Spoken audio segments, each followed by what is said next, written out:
Hey there everyone, welcome back to Utility Sports. Really excited for this video as we're going to break down the Sacramento Kings. We're going to talk about what they do on offense that makes them the most prolific offense in the NBA over the last 13-14 months. Since the hiring of Mike Brown, they have been phenomenal offensively, and I think it really came out of nowhere. I don't know if a lot of people were really expecting them to become such a juggernaut offensively, especially with Mike Brown's history as more of a defensive-minded coach. So a lot of credit to them. I'm going to break down in this video exactly why they're so dominant offensively and how it really comes down to a perfect blend of scheme and personnel that can execute that scheme. And I think that's why, honestly, they've been so impressive. Obviously, last year made the playoffs, broke their playoff drought, which was really good to see. Kings fans really came out in loud fashion last year. I think that Golden One Center was rocking, and there was a lot of awesome, fantastic moments.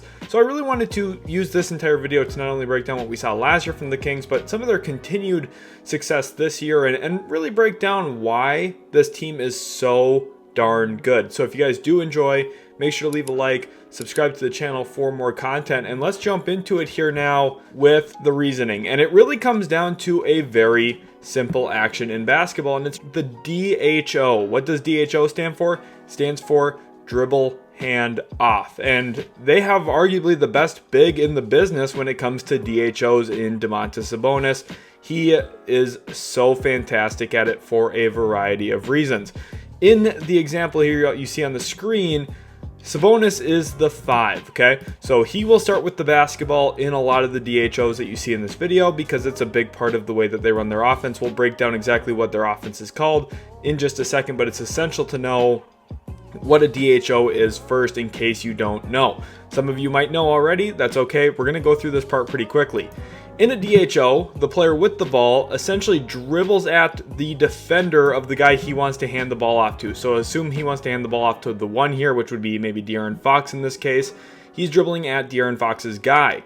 De'Aaron is then going to go over the top, almost like it's a screen, and that's when the handoff occurs. From this moment, De'Aaron Fox's defender has a choice to make. Do I go under the screen, or do I try and chase and go over? If you chase and go over, well, it gives De'Aaron Fox a pretty good runway to the rim. Domantas Sabonis is able to roll, get downhill, and put some rim pressure on because he's big, strong, and has a really nice, reliable left-hand jump hook and very good touch around the rim. And of course, we know how good De'Aaron Fox is in kind of this floater territory of the paint, part of really what he's grown the most in his tenure in the NBA.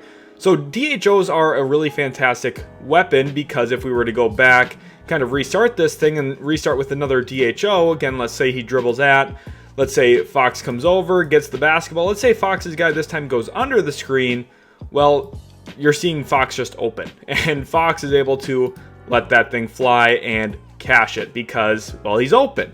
And that's really what the Sacramento Kings' entire offense is based off of in what is really known as zoom offense. And we're going to break down what zoom offense is here because I think it's really essential to know how it works.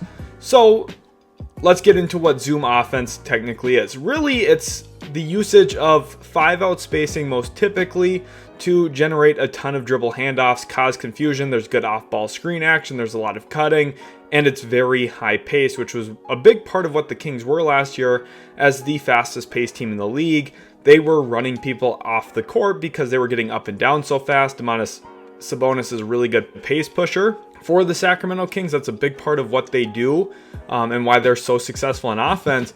But their zoom action is essentially a layered dribble handoff or a staggered dribble handoff, where when Sabonis starts a dribble at, it doesn't mean that this guy's going to go and actually receive the dribble handoff. We're actually going to get a pin screen down into the corner. What that does here is it puts the defender in a pretty interesting situation. The two can come up and receive this dribble handoff. At this point, probably right around this spot of the floor, the one might push a little bit. You're getting really good weak side spacing here, kind of holding the defense off of the basketball, off of the action. And because of that, the two, a lot of the times Kevin Huerter, which is why he was such a good acquisition, something I didn't foresee because I didn't know they were going to be running zoom action. That's exactly what they're doing. They're doing a really great job of it, which is why trading for Kevin Huerter was so essential for their team. Huerter is able to walk into a lot of jump shots, and you'll see clips throughout this just how good those two guys are together. Kevin Huerter at receiving dribble handoffs and scoring out of them, but then also a guy like Domantas Sabonis in just executing the handoff, setting a good solid screen, and then rolling downhill. And of course, his ability to knock down mid-range jump shots kind of puts the defense in a bind, because if you're playing drop, you're not going to be able to contest Huerter. If you try and switch, Sabonis is so big, strong, and physical. It kind of just presents a ton of issues for a team when a guy like Huerter is able to step into this area of the floor, knock down shots consistently, and really just cause a lot of pain to a defense, because you're essentially choosing, are we switching? Do we want someone small on Sabonis? That seems like death. Do we want to try and put our big out in space with Huerter? That doesn't sound great either. And with how fast-paced everything is, your defense, if you're switching, you have to be really sharp and pretty much on every single action. And if you're not switching, that means you're chasing through a ton of screens, and that does have a toll on players who defensively, they're trying to, stay attached to a shooter's hip. Good luck with that when you have Domantas Sabonis setting big, mean body screens all over the floor at all times, seemingly. It's a really tough tough offense to cover, and really something that it's going to continue to be really great, because there's not a lot of great counters to it unless you have the exact personnel or just flat out more talent to defend it. Part of what makes this so good for the Sacramento Kings specifically, as we're going to look at an example here in just a second, is Sabonis' ability to push the ball up the floor and kind of free flow into this action in transition frequently. Sabonis is a very good defensive rebounder. He gets the ball, he's comfortable handling it out in transition, out in space, and because of that, when you're kind of flowing into your early offense, you're attacking a defense that isn't set up, isn't ready to communicate, set up, and kind of switch or play your normal coverage-based defense. Because of that, you can find teams napping a lot of the time, and this is exactly what the Kings do better than basically any other team in the league. As Sabonis in this clip pushes the ball up the court, you're actually going to notice that Keegan looks like he's going to go set a screen, but he actually just slips it, which means that the guy who is maybe getting ready to switch onto Huerter is actually now probably at a disadvantage, which means that on occasion this pass might be there, and Sabonis has the size to throw it, but in this example, it's not. So it triggers your normal dribble handoff. Huerter comes off of it, and like I said, with how good Huerter is, this turns into a wide open three-pointer, which of course he can't. Another beautiful aspect here of the dribble handoff and just zoom action in general is defenses typically worry so much about the dribble handoff, especially if you're a high DHO usage team, to the fact where they'll play you very, very high to try and even deny the dribble handoff, which I think at times could be death, especially if you have such a fantastic passer like Domantas Sabonis happens to be. As Sabonis looks for the dribble handoff, in this clip, Fox actually jab steps up, and because of that, he gets his defender to bite, and it turns into a nice, easy back cut in which Fox makes it an easy basket. Here's another great example of how the Sacramento Kings just kind of flow into really dynamic offense. In this one here, we get a nice little flare screen from Domantas Sabonis.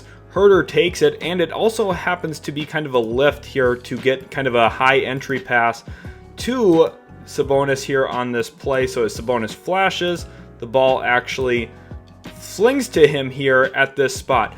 And now as Huerter looks to cut, he puts his defender in a singular bind, because as Sabonis starts to dribble at him, again, defenses are assuming DHO, Huerter lifts, get the defender to lift up, and it turns into an instant back cut here for an easy layup for Huerter. On this next example, you actually see Keegan Murray setting a down screen to kind of trigger that zoom action between De'Aaron Fox and Domantas Sabonis. The Cavaliers actually do a really good job blowing up the initial action, but this is one of the beautiful things about the offense. After that initial dribble handoff gets blown up, Sabonis is able to keep his dribble alive and triggers an instant DHO with Keegan Murray, who was just the screener. Basically a screen the screener action in a live ball scenario. Keegan Murray takes it and rises up into a really calm 17-18 foot jump shot. And this is part of what makes Domantas Sabonis such a good player is he's able to elevate the players around him without being super ball dominant, doesn't have to stay on the basketball very long to really help other players on his team, and it doesn't get to the stale, oh, here's a high screen pick and roll for him to be an effective screener, because he's so good with the ball in his hands. He's a threat as a mid-range shooter, has shot the three a little bit throughout his career, obviously not his strongest suit, but he can get to the rim as a driver, and he's just really, really big and strong, and that's one of the most important things when you're looking at the personnel. This is the perfect offense for who they have. They have movement shooters in Keegan Murray, Kevin Huerter. They have athletes in Malik Monk, De'Aaron Fox, who can kind of take some of these actions and get downhill. And they have the guy who can really run the offense. He's probably the best player to have for them. You could maybe argue Bam Adebayo, who does a great job in Miami as well. In a lot of DHO actions, obviously him and Duncan Robinson have had such a good chemistry in their careers together as well down in South Beach. But I think really Sacramento is the cream of the crop right now when it comes to running this action at the NBA level. One of the other things I really love when I do watch the Sacramento Kings is kind of seeing the different areas of the floor that Sabonis is able to operate out of. Of course, he's a low post scorer, can operate off the middle of the floor, but you can also use him in the mid post and other areas of the floor as well, especially as a DHO guy. You see here he kind of flashes up to the right elbow, goes and gets a pass from De'Aaron Fox, and it triggers a instant stagger screen for Harrison Barnes on the weak side of the floor. Harrison Barnes actually rejects the initial screen from Huerter, which then triggers Huerter to go into their normal zoom offense, but at a different spot of the floor. And Sabonis gets away maybe with a little bit of a moving screen here, but Huerter walks into a wide open three-pointer. And it just shows how good this offense is with how, many different spots on the floor they can operate out of, how quickly they get into these things, and really just how much space it generates for some of their high quality shooters on the roster. A lot of you might be saying, well, Kevin Huerter's such a good three-point shooter and such a good shooter in general. Obviously, we're just going to play him super high and, make him be a slasher, make him be a cutter, do other things than just rise up and get open three-point shots. And I think that's a really good point, but that's one the Kings have planned for as well. And they're really good at operating against that type of coverage as well here. You'll see in the in-season tournament against the Oklahoma City Thunder, Sabonis being very patient with the basketball around the middle of the floor once again, and we actually get that zoom action look into the right corner, but immediately Kevin Huerter feels exactly where Cason Wallace is and says, oh, you're playing me super high, how about I just back cut this for an easy 2 points, which is exactly what he does. This clip right here perhaps is one of my favorites in the entire video. You see Sabonis kind of starting out in the middle of the floor pretty open. He could just flat out shoot this shot, but this kind of shows their commitment to running what Mike Brown wants them to, because first of all, it generates good looks, and I think the Cavaliers did an excellent job defending this action here. You actually see almost what you would expect to be that same stagger screen here, but instead it's not. De'Aaron Fox actually slips through, and Huerter sets up the initial screen. Max Strus does a really great job recognizing, identifying what's going on, and actually does chase Keegan Murray extremely well around this screen. Now, off of that, there's a lot of times where teams can miscommunicate. Maybe you leave Kevin Huerter wide open in the corner if you don't communicate quickly enough, or you're letting Keegan Murray get a free run into a DHO. That doesn't happen here. In fact, this is really good defense from the Cavaliers initially. And you see Jarrett Allen's playing drop defense, but at this point, they're already dead in the water, the Cavaliers are, because even though Strus did a great job in chase, and Jarrett Allen, playing in drop coverage is a pretty solid drop coverage defender, well, you still see Keegan Murray kind of getting into open space right in that floater territory, and you're essentially just creating so much space and so much area to operate that it's almost impossible to guard even when you do a fantastic job. Someone might also argue, well, instead of chasing the shooter, why don't you try and kind of cut off the screen from the initial zoom screen, and why don't you try and almost blow it up at the point of the DHO? And this is where, when you have enough reps of this and you've been playing together long enough, your chemistry gets to an insane level. And you'll see Davion Mitchell here in this example. Harrison Barnes goes to set him the zoom screen, and off of that, he just flares it because he sees where Steph Curry's going. Steph Curry's not respecting just the catch and shoot off the wing, and he's wide open and buries the 25-foot shot. Here's another example where the Kings just kind of flow into their zoom offense in transition. Sabonis is pushing the ball up the floor. You see Huerter in the left corner, and as soon as he dribbles at anybody, as soon as Sabonis puts the ball on the deck towards your direction, you know, hey, dribble handoff incoming here.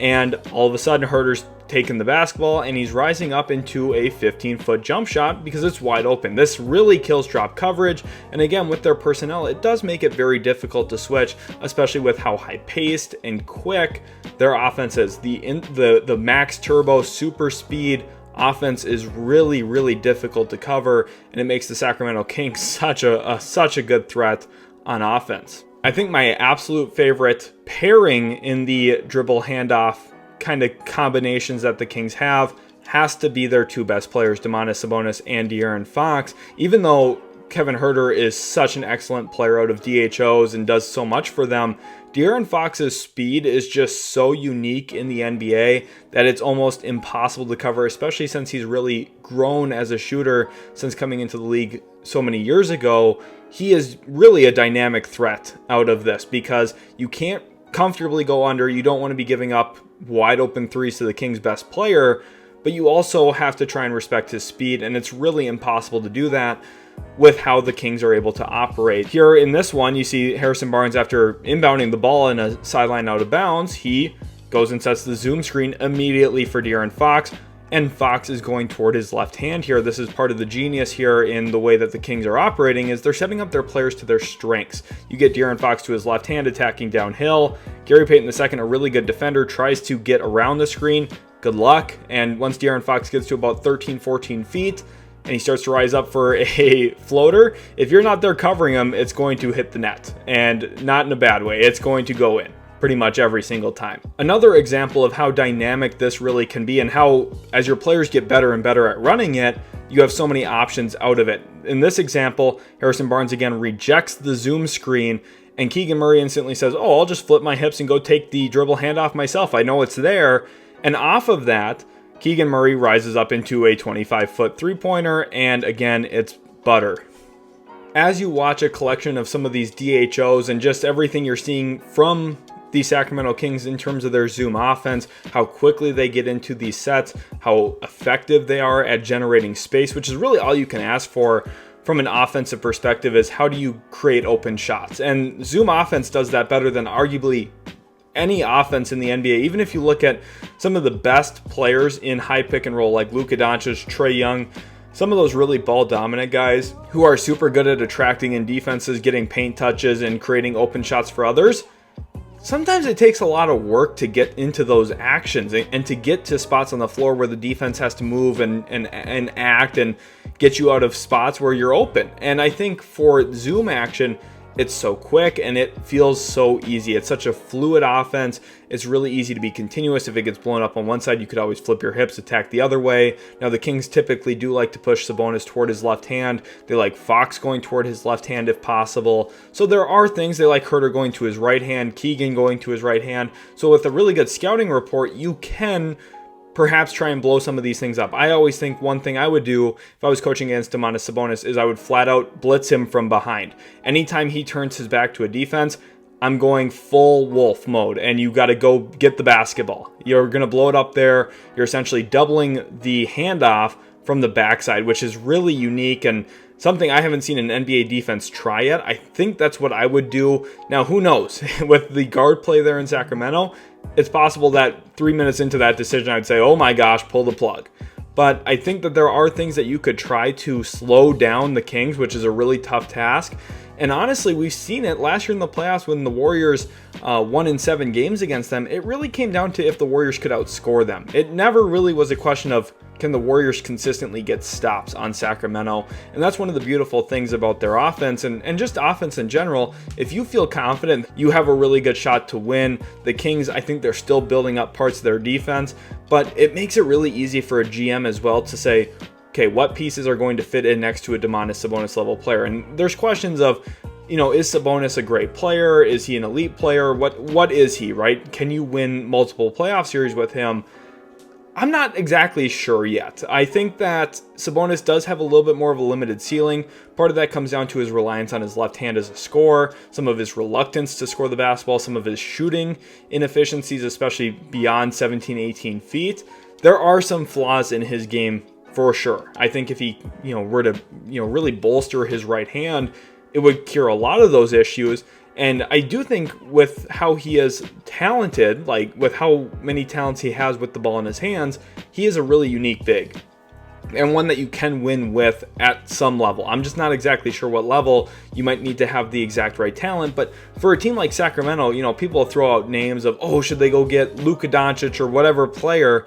None of these guys necessarily are going to fit into Zoom action as much, which makes it, the Kevin Huerters of the world, the Keegan Murrays of the world, the Malik Monks of the world. This is why they found homes there in Sacramento and a place that they're going to be productive and successful, not only because they have belief from the coaching staff and ownership and management, but because they are actually put into a system to succeed. It's not the LeBron style of play, which no knock to LeBron, he's found so much success doing it in the way that he's done it. But when you have a really smart coach who can operate and really get the most out of the talent on the team, that's how you see turnarounds like we saw from Sacramento a year ago. That's how you see continued success like we're seeing this year. And I think the Sacramento Kings are just such a darn good basketball team because of the intellect on their roster, because of how smart everybody is in the building. And when you have that specific situation where you have a collective pathway of, we know how to build the team, we know how to coach the team, and we have the talent to actually do the things we want to do, you're going to be a really tough team to beat every single night in the NBA, because not a lot of other teams have that. Other systems, other situations rely on, can this 35% three-point shooter hit a three-point shot when star player X generates the look for him? And by the way, the guy doesn't have rhythm. He's not playing off of movement. He's standing in the corner. And we've seen at times that works really, really well if you're hitting shots, but we've also seen at times where teams go cold or they're out of rhythm and they just don't play as good as consistently. I think the Kings give you a really good kind of baseline of offensive consistency, and as they continue to bolster their defense, they're going to be a real threat. Now, I think if you are looking at it from a player acquisition standpoint of who could the Kings add that, make their team really, really good, you're looking for some type of rim protecting four who can still shoot the ball a bit. And this is a really rare breed. Those guys don't come around often. I think a guy like Taylor Hendricks in this last draft would have been so perfect there, honestly. But there's a lot of other examples. I think that, a Robert Covington in his prime, not now, but, younger Robert Covington could have found success there, because I think next to Sabonis, you're going to want a front court that can protect the rim, do a lot of other nice things around them. But I think that they're very happy with where they're at. I think the Kings feel like, hey, look, we're going to be a playoff team for the second straight year. And they've got a lot of talent that, they've got optionality long term. They got Sabonis locked in. They're going to have Fox locked in. They've got Keegan Murray for a while on his rookie deal. They've got the pieces in place. And Mike Brown's done such a great job. I just wanted to make a video highlighting the Kings and how well they've played this year and last year. And I think that, Zoom offense is a big reason why I wanted to go into a breakdown on exactly how they play and how effective it is and how much space it creates. And I hope you guys were able to see that in this video. If you guys did enjoy, make sure to leave a like, subscribe to the channel for more content, and we'll catch you in the very next Utility Sports video.